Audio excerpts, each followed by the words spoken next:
Perkenalkan, nama saya Putri Kadesha Ramadhani dengan NIM 22095111096.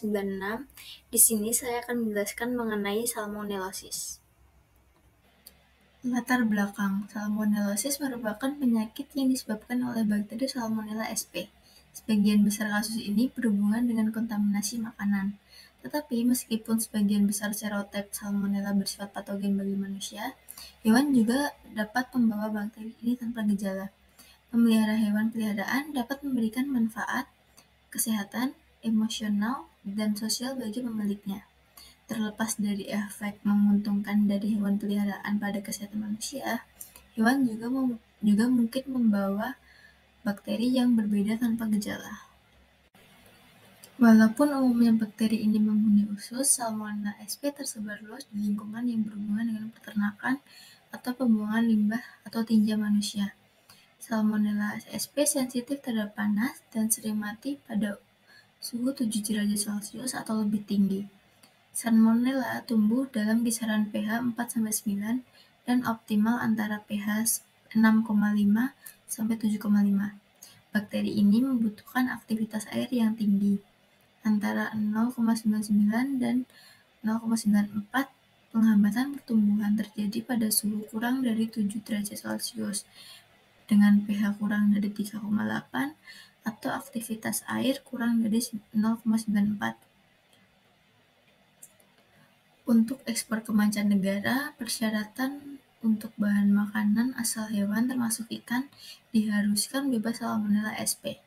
Kapal laut dari luar negeri yang singgah ke pelabuhan Indonesia juga menghendaki telur dan bahan makanan lain bebas Salmonella sp untuk keperluan awak kapal dan penumpangnya. Selanjutnya ada etiologi. Salmonellosis adalah salah satu dari penyakit zoonosis paling serius di dunia. Agen etiologinya yaitu Salmonella spp. Bakteri ini merupakan bacil gram negatif berbentuk batang yang termasuk dalam famili Enterobacteriaceae. Salmonella sp merupakan patogen fakultatif intraseluler. Bakteri yang berukuran 2-5 mikron dan bergerak menggunakan flagel ini dikenal dapat menyebabkan dua kelompok penyakit, yaitu salmonellosis dan demam tifoid. Serotip spesies salmonellosis yang menjadi penyebab salmonellosis adalah seluruh serotip Salmonella kecuali Salmonella typhi dan Salmonella paratyphi. Identifikasi salmonellosis biasanya melibatkan tindakan klinis, laboratorium, dan pemeriksaan medis. Berikut adalah beberapa langkah yang biasanya diambil untuk mengidentifikasi salmonellosis. Yang pertama, pemeriksaan klinis. Yang kedua, riwayat makanan. Yang ketiga, pengambilan sampel feses. Yang keempat, ada identifikasi bakteri. Yang kelima, ada uji resistensi antibiotik. Dan yang keenam, ada pemeriksaan darah. Gejala klinis. Diagnosis salmonellosis perlu dicurigai pada hewan yang mengeluhkan diare, demam, dan kram perut, disertai riwayat paparan terhadap makanan atau minuman yang diduga terkontaminasi bakteri Salmonella sp. Gejala biasanya mulai dari 6 jam sampai 6 hari setelah infeksi dan berlangsung selama 4-7 hari. Diagnosis salmonellosis dikonfirmasi berdasarkan bukti infeksi bakteri Salmonella pada pemeriksaan kultur feses. Selanjutnya ada host adapted salmonellosis. Yang pertama ada babi. Penyakit Hock cholera disebabkan oleh Salmonella cholera Swiss dan Salmonella typhi Swiss dengan gejala klinis diare berlendir disertai darah, daerah perut dan kuping berwarna merah keunguan, demam, dan anoreksia. Lesi berupa pendarahan pada paru, enteritis, hingga kolitis. Yang kedua ada ayam atau unggas. Penyakit berak kapur yaitu munculnya diare seperti pasta berwarna putih yang disertai dengan anoreksia, demam, sleepy, dan bergerombol di sekitar lampu penerang kandang dan malas bergerak.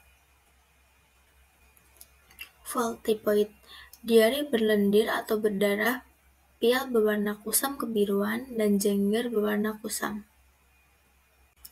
Yang ketiga ada sapi. Pada sapi disebabkan oleh Salmonella Dublin, Salmonella Newport, dan Salmonella typhimurium.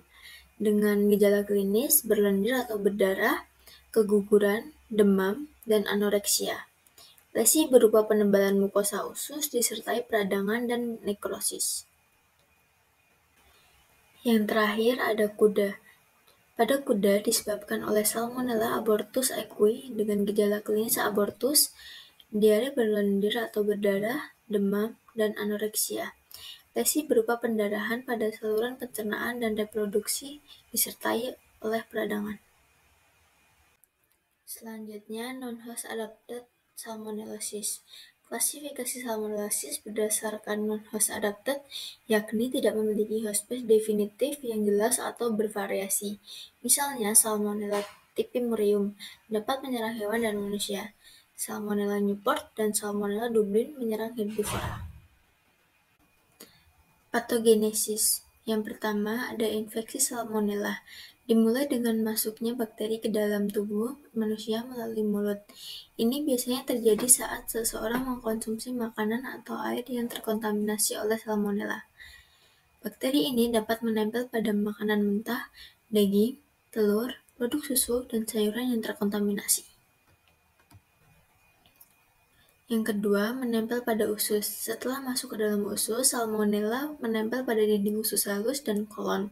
Bakteri ini memiliki kemampuan untuk menempel pada epitelium usus dan mulai berkembang biak.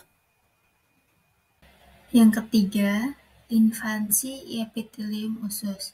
Salmonella menghasilkan faktor-faktor virulensi yang memungkinkan mereka menembus epitelium usus dan masuk ke dalam sel-sel usus.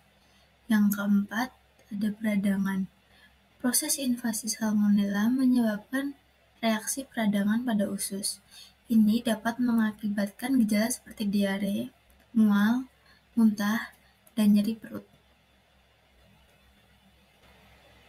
Yang kelima, yaitu replikasi dalam makrofag. Setelah masuk ke dalam sel-sel usus, Salmonella dapat dilepaskan ke dalam aliran darah dan ditangkap oleh sel darah putih, terutama makrofag. Namun, Salmonella memiliki kemampuan untuk bertahan hidup dalam makrofag dan menghindari penghancuran oleh sistem kekebalan tubuh. Yang keenam, penyebaran sistemik. Pada beberapa kasus, Salmonella dapat menyebar ke dalam aliran darah atau bakteriemia dan berpindah ke organ lain seperti hati, limfa, dan kelenjar getah bening. Ini bisa menyebabkan infeksi sistemik yang serius, terutama pada individu dengan sistem kekebalan tubuh yang lemah. Tentunya kita dapat melakukan pencegahan dengan cara yang pertama, kebersihan pangan.